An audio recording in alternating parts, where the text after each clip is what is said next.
ঝড়ের কবলে পড়ে ট্রলার উল্টে যাওয়ার পর ভারতীয় মৎস্যজীবী রবীন্দ্রনাথ দাশের 7 দিন সমুদ্রে ভেসে থাকার রুদ্ধশ্বাসে গল্প হার মানায় থ্রিলার সিনেমার কাহিনীকেও।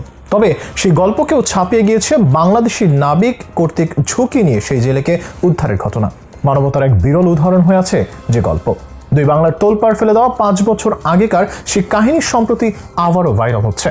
তবে ঠিক কিভাবে ভয়ঙ্কর সমুদ্রের মধ্যে 7 দিন বেঁচেছিলেন মৎস্যজীবী রবীন্দ্রনাথ, আর কিভাবেই বা তার জীবন বাঁচালেন বাংলাদেশি নাবিকেরা, অবিস্মরণীয় সেই ঘটনা বিস্তারিত থাকছে আজকের এই ভিডিওতে। ভারতের দক্ষিণ 24 পরগনা জেলার সাধারণ এক জেলে রবীন্দ্রনাথ দাশ ওরফে কানু দাস 2019 সালে 5 জুলাই অন্য সব দিনের মতোই তার 15 জন সঙ্গী নিয়ে সমুদ্রে ট্রলার ভাসিয়েছিলেন মাছ ধরতে। তবে ভাগ্য সেদিন তাদের সাথে ছিল না। ঝড়ের কবলে পড়ে উল্টে যায় ট্রলার। এরপর তারা 15 জন একটা বাঁশকে ধরে 2-3 দিন একই সঙ্গে সাগরে ভাসতে থাকে। পরে একজন একজন করে আলাদা হয়ে তলিয়ে যেতে শুরু করেন।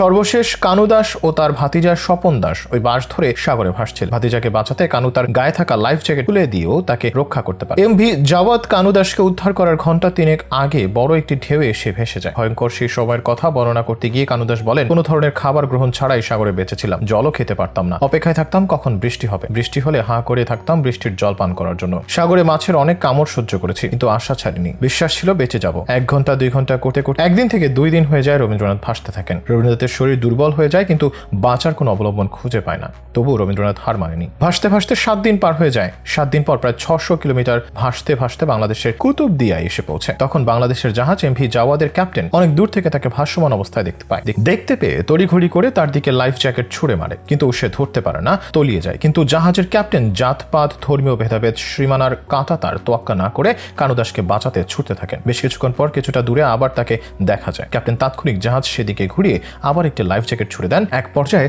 রবীন্দ্রনাথ লাইফ জ্যাকেট ধরতে পারে এবং ধীরে ধীরে জাহাজের দিকে আসতে থাকে। জাহাজের কাছাকাছি আসলে ক্রেন ফেলে তাকে জাহাজের উপরে তোলা হয়। এমভি জাওয়াদের ক্যাপ্টেন SM নাসিরউদ্দিন বলেন, ছোট হোক বড় হোক, সেও তো একটা জাহাজের লোক।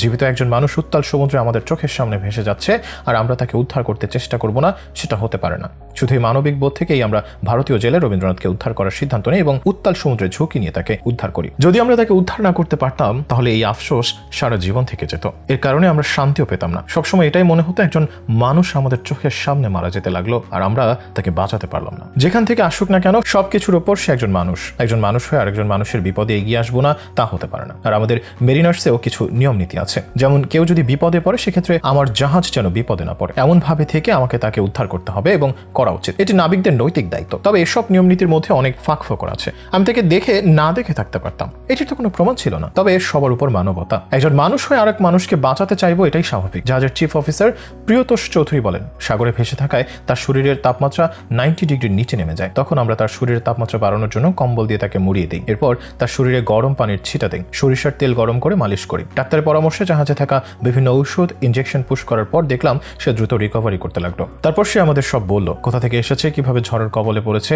এরপর সে ঘন্টা 4 ঘুমায়। ঘুম থেকে উঠে তার খালাতো ভাইয়ের একটা নাম্বার দিয়ে ওই নম্বরে কল দেয় এবং জানায় যে সে বেঁচে আছে। আমরা তার খালাতো ভাই সুবলের সঙ্গে কথা বলি। এরপর সে তার পরিবারের লোকজনের সঙ্গে কথা বলতে চায়। আমরা তাকে তার পরিবারের সঙ্গে কথা বলার ব্যবস্থা করে দিই। প্রায় 20 মিনিট সে তার মা বাবা ভাইয়ের সঙ্গে কথা বলে। এরপর সে আবার হোয়াটসঅ্যাপে তার ছেলে মেয়ের সঙ্গে কথা বলে। কানু দাস ভারতে ফিরে যাবার আগে আজীবনের জন্য বাংলাদেশের নাবিক ও মানুষের প্রতি কৃতজ্ঞতা জানিয়ে যান।